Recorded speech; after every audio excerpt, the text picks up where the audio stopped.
Okay, this is the second time I'm trying this. First time didn't go so good. Hi there, my name's Cringelord Carl. Welcome to Math Matters. I am here to do math without fancy video intros, edits, or Zoomer retention techniques. Nobody's talking about the math aside from how many players a game has the last few weeks with Destiny 2. But what we're going to do instead is we're going to take a look at the possible amount of money Destiny 2 has made in the Monument of Triumph.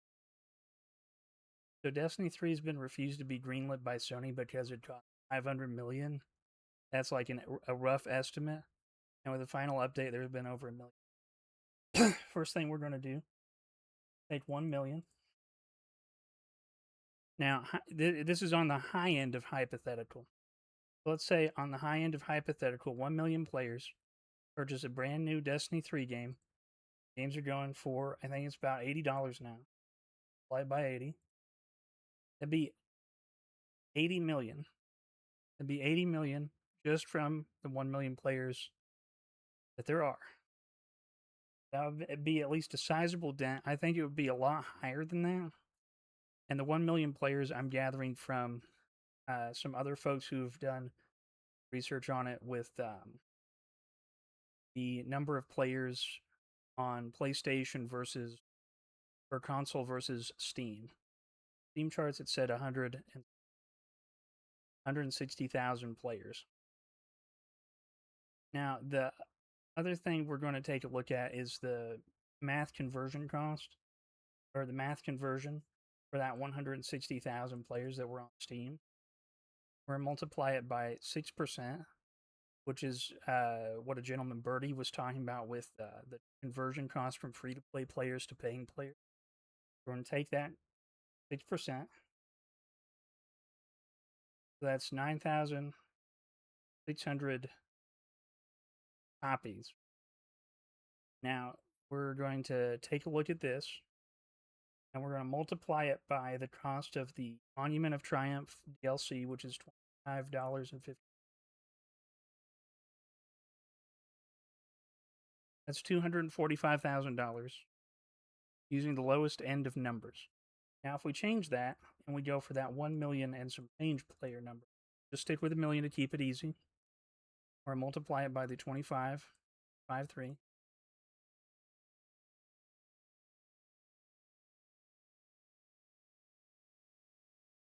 So if everybody had purchased Monument of Triumph, it'd be $25 million. I don't think we did that. I don't think anybody did that. We're going to multiply it by that 0.06 number, which gets us 60,000, and then we're going to multiply by 25.53. And then that's Butters. She's upset because I gave her her food. She's my cat. She's doing perfectly fine. We get $1.5 million.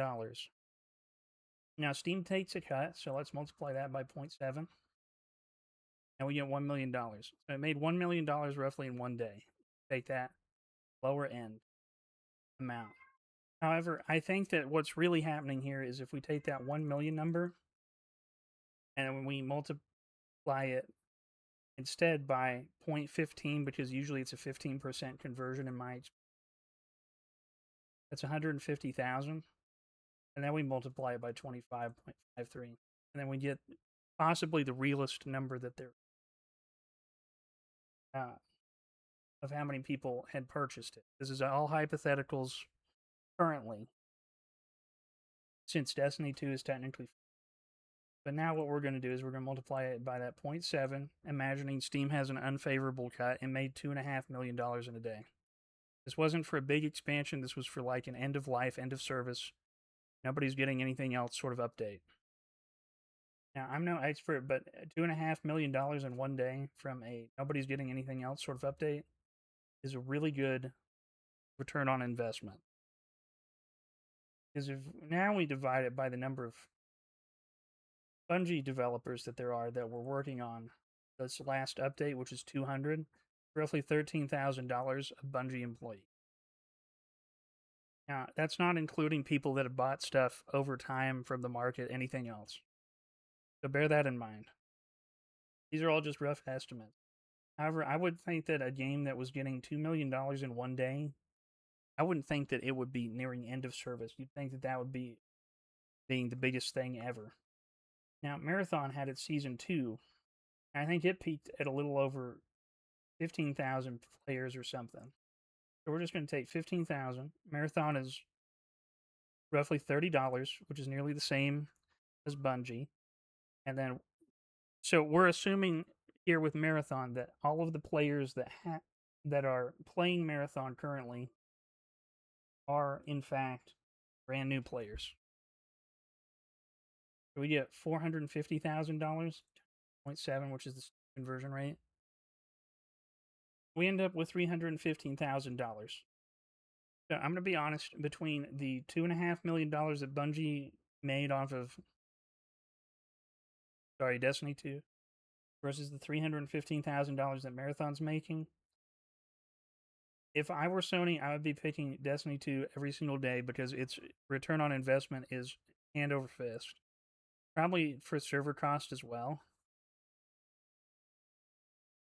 But anyhow, the other thing we can do is we can take a look at how much money the final shape made. Because during that period of time, we've got 314,000 players on Steam. We'll multiply that by the 0.06 number. That's the 6%. So we got 18,000. Then we're going to multiply it by 40 because Final Shape, I believe, was $40. If I'm wrong, you can correct me. I'll mind to correct it. And we end up with $753,000. We multiply that by, oh, oops, I multiplied it by 70. Let me grab that number.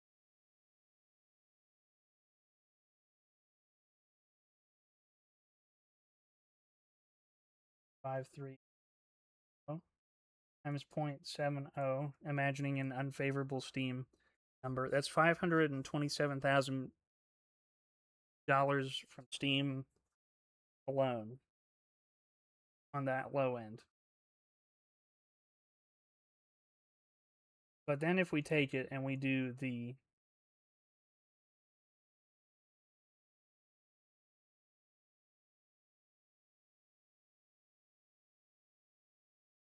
I've lost track of the entire set of numbers. Nope, never mind. I have not. There we go. Okay. So let me take those 840 players and multiply it by the 0.15. Or no, excuse me. 114. Sorry, don't mind me. I have asthma. I'm running out of air. I'm talking too quick. Anyhow, multiply it by 0.15. My math is good. I promise. My math is good. My air is not.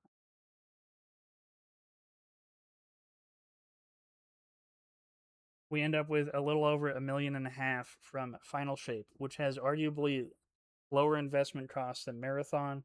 I think Marathon ended up with $760 million worth of investment to get it up and running, and it's not even broke even. I think they said that they had 1 million players. So if we include the free week and we do that low number of conversion again, 60,000 times 40, they're not even close. They're at 2.4 million. I don't even think that they had 60,000 people paid $40 for it. If I'm totally honest, I think that they just have players, but I'm not 100% sure. Now the thing is that with the numbers that Destiny 2 is making and how much how much developer cost is going into it, the developers are basically doing nothing right now. They're making money hand over fist. Which somebody noted that the silver shop, where like it's the pay to transfer shop, is still open. I find that extremely odd in a game that's in end of service. I'm not gonna make any conspiracy theory things. I think they're just trying to, like, they couldn't take it out without taking some other stuff out of the game because of how it's coded. And it doesn't make it makes no sense at all to take a game that's returning its return on investment and then some to send it out to pasture and then vault the IP. Like, it just doesn't make sense.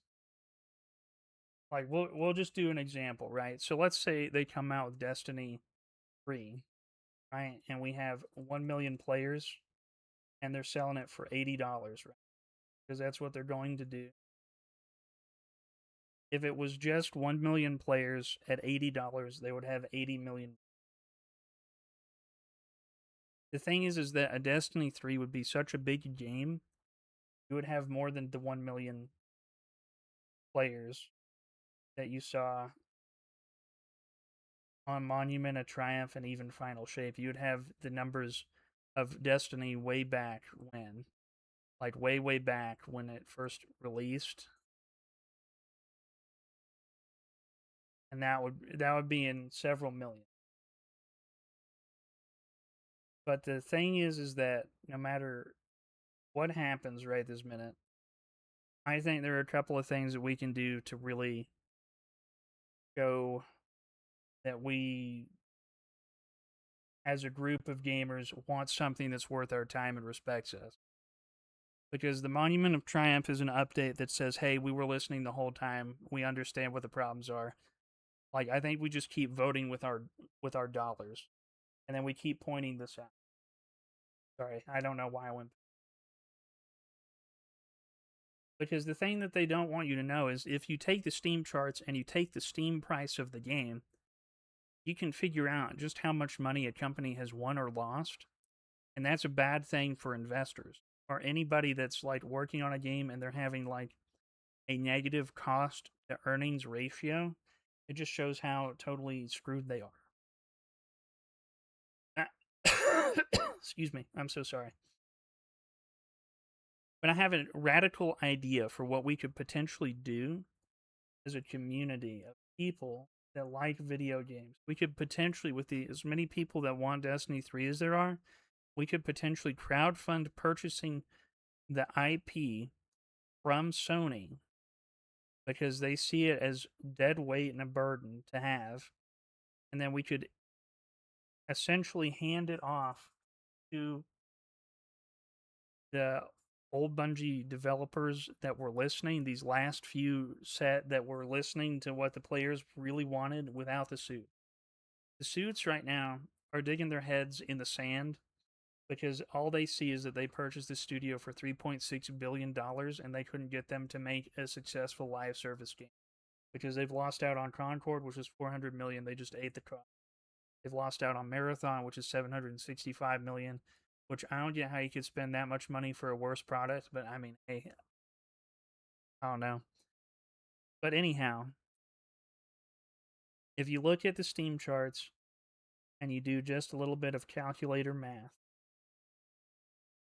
this is grade school math. This is anybody can do this. Just about anybody can do this. You can figure out just how much money Avowed or any of these other games have made or lost, how much money they've sunk into it by sometimes their own admission or sometimes games journalists, and you can see exactly how much money a project like Marathon has lost or how much Destiny has made over the years. Because I can tell you the development cost for an expansion is far less than making a brand new game. And if they did several expansions that were, I don't know, maybe $5 million worth of investment scope, they could fund the Destiny 3 easily with it.